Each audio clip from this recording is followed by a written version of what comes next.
நம்ம கிச்சனில் இன்றைக்கி லஞ்ச் மெனு தான் பண்ண போகிறோம். சுண்டல் குழம்பும் சாதமும் வைக்க போகிறோம்.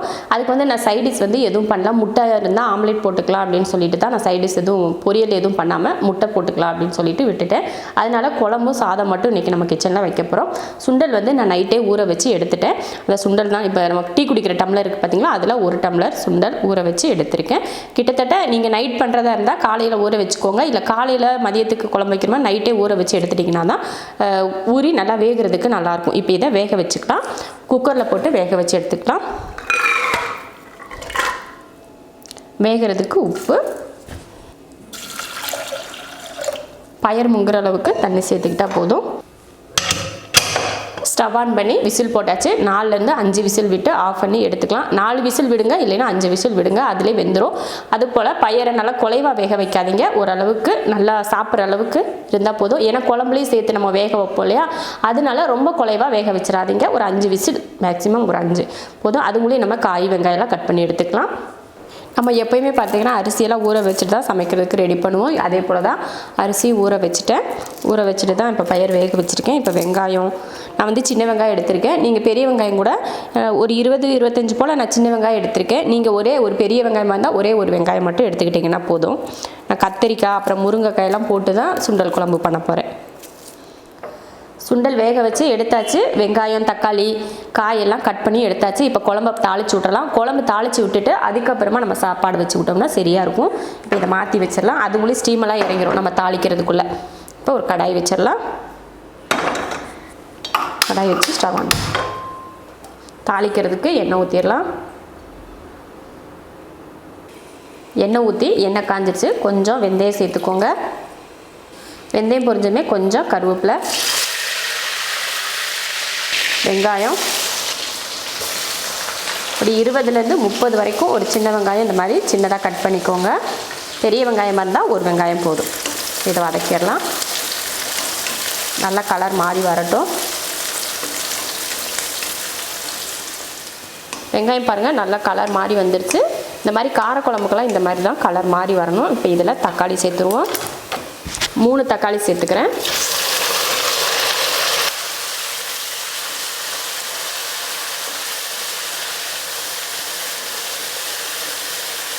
காய் சேர்த்துக்கலாம். ஒரு முருங்கைக்காய், அடுத்து கத்திரிக்காய், ஒரு 2 கத்திரிக்காய் சேர்த்துக்கலாம்.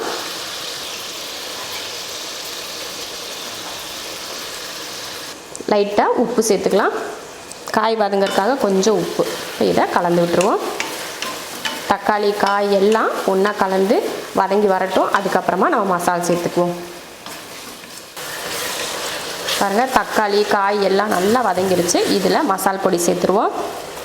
மல்லித்தூள் சேர்த்துக்கிறேன். 1 2 3 4 ஸ்பூன் மல்லித்தூள் சேர்த்துருக்கேன். மிளகாத்தூள் 1 1/2, மஞ்சத்தூள் கொஞ்சம். இப்போ இதை கலந்து விட்டுறலாம்.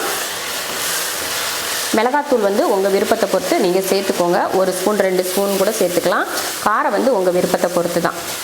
இந்த அளவுக்கு மசால் வந்து நம்ம குழம்புக்கு கரெக்டாக இருக்கும். இந்த மாதிரி கலந்து விட்டாச்சு. பாருங்கள் இந்த மாதிரி வெந்திருக்கு. இப்போ இதை நம்ம குழம்புல சேர்த்துடலாம். இந்த தண்ணியோடு தான் சேர்க்க போகிறோம். ஊற்றிடலாம். இன்னும் கொஞ்சம் தண்ணி சேர்த்துடலாம்.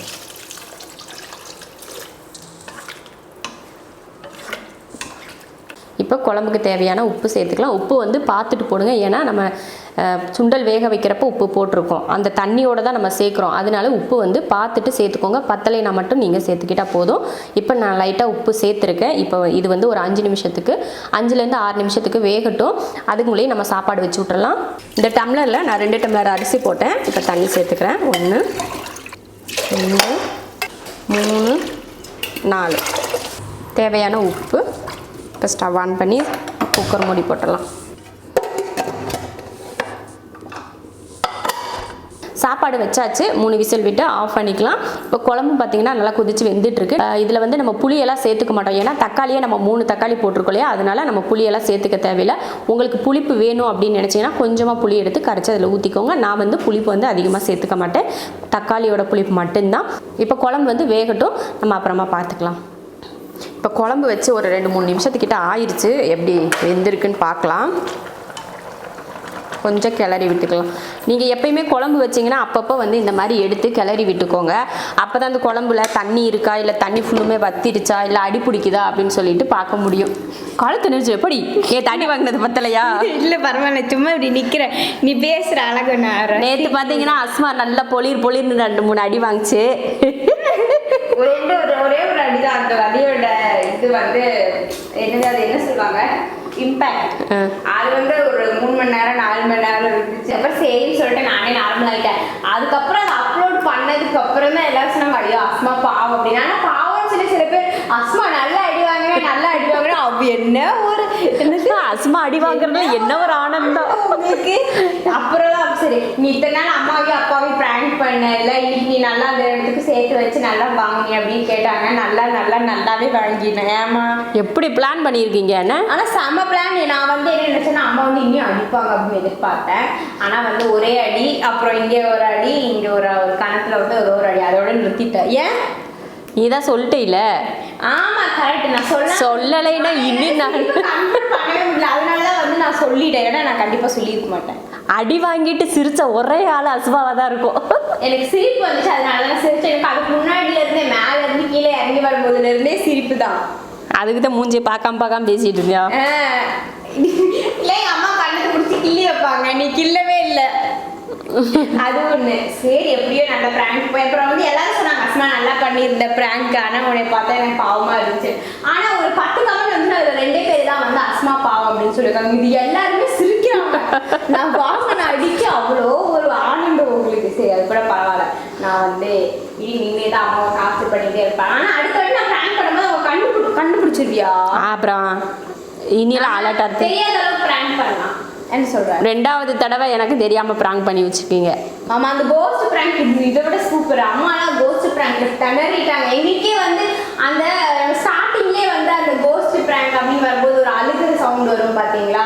நம்ம வேலை ஆமா வேலை படம் போட்டு அழுகிற சவுண்ட் வருமா? அதுல வந்து எனக்கே ஐயோ டைரக்ட் ஐயோ இது என்ன இந்த மாதிரி சவுண்ட். அதுக்கப்புறம் தான் ஐயோ அம்மா பாவம் அப்படின்னு சொல்லிட்டு அப்போ அம்மாவை சேவ் பண்ணேன். அப்படிதானம்மா?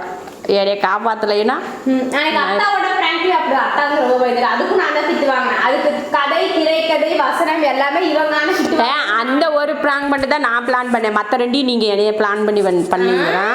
அது நீங்க மட்டும் பண்ணுவீங்க, நான் பண்ணக்கூடாதா? ஐயோ இன்னொரு பிளான் நான் பண்ணி இவங்களை எல்லாம் திணறடிக்கிறேன். பார்ப்போம். நாங்க அந்த அளவுக்கு ஷார்ப்பா இருப்போம். பாருங்க நாங்க வந்து அந்த மாதிரி நாங்க வந்து பயப்பட மாட்டோம். உடனே மாதிரி பரவாயில்ல. இன்னும் நிறைய அம்மா வந்து நம்ம பிராங்க் பண்ணலாம். நீங்கள் வந்து அந்த லாஸ்ட்டாக போட்ட பிராங்க் வீடியோ பார்க்கல அப்படின்னா வந்து அதை கீழே ஷேர் பண்ணி டிஸ்கிரிப்ஷன் பாக்ஸில் அம்மா தர சொல்கிறேன். நீங்கள் வந்து அந்த வீடியோ மறக்காமல் போய் பாருங்கள். என்னமோ உன்னோட பிராங்க் இங்கே ப்ரமோஷன் பண்ணுற மாதிரி இருக்கு. அப்சல்யூட்லி அதுதான் இது. அதுதான் நான் பண்ணுறேன்னு தெரியுது. அதுக்கப்புறமும் நீ அதை வந்து கோடிட்டு காட்ட வேண்டிய அவசியம் என்ன? சீக்கிரம் குழம்புலாம் செஞ்சாச்சு. நீ இடையில பேசிட்டு இருந்தா குழம்பு வேகாது. நீ கிளம்பு. நான் இங்கே நிற்கிறேன். நீ சீக்கிரம் செஞ்சாச்சு போ. நான் போகிறேன். நீ முதல்ல கிளம்பு. இங்கே வேலை இருக்கு ஓடு. அப்பா ஒரு வழியாக ஒரு தொல்லை ஒளிஞ்சுது. குழம்பு பார்த்தீங்கன்னா இப்போ 5 நிமிஷத்துக்கு மேலே 6 நிமிஷமாக வெந்துட்டுருக்கு. குழம்பு ரெடி ஆயிடுச்சு. இப்போ ஆஃப் பண்ணிடுவோம். அடுத்து விசிலும் பார்த்தீங்கன்னா இப்போ 3வது விசில் வரப்போகுது. அதையும் ஆஃப் பண்ணி வச்சிடலாம். ஆஃப் பண்ணியாச்சு. குழம்பையும் ஆஃப் பண்ணியாச்சு, சாப்பாடையும் ஆஃப் பண்ணியாச்சு. இதுக்கு நான் பொரியல் எதுவும் பண்ணிக்கல. ஏன்னா முட்டையில் ஏதாவது முட்டை பொரிச்சிக்கலாம், ஆம்லேட் எதுனா போட்டுக்கலாம் அப்படின்றதுக்காக தான். ஏன்னா நம்ம கடலை காயெல்லாம் போட்டு குழம்பு வச்சுருக்கோம் இல்லையா? அதனால் பொரியல் இதெல்லாம் பண்ணோம்னா வேஸ்ட்டாக தான் ஆகும். காய் கடலையெல்லாம் சாப்பிட்றப்போ அந்த பொரியலும் எக்ஸ்ட்ரா இருந்தால் சாப்பிட்றது கொஞ்சம் இதாக தான் இருக்கும். அதனால நம்ம முட்டை எதுனா பொரிச்சிக்கலாம் அப்படின்னு சொல்லிட்டு விட்டுட்டேன். உங்களுக்கு இதில் பொரியல் பண்ணணும்னா கேரட் பீன்ஸ் பொரியல், அப்புறம் முட்டைக்கோஸ் பொரியல், இந்த மாதிரி எது வேணாலும் நீங்கள் பண்ணிக்கலாம். பொரியல் ஐட்டம் பண்ணிக்கோங்க. எப்பயுமே நான் சொல்லியிருக்கேன், காரக்குழம்பு வச்சிங்கன்னா பொரியல் பண்ணிக்கோங்க. வறுவல்லாம் பண்ணிங்கன்னா அவ்வளோவா நல்லா இருக்காது. பொரியலாக பண்ணிக்கோங்க. அவ்வளோதான், நம்ம சமையல் முடிஞ்சிருச்சு. இப்போ சாப்பாடோட ஸ்டீம் இறங்கட்டும். அதுக்கப்புறம் நம்ம சாப்பிட்றதுக்கு எடுத்துக்கலாம். சாப்பாடோட ஸ்டீம் இறங்கிருச்சு. சாப்பிட்றதுக்கு எடுத்துடலாம்.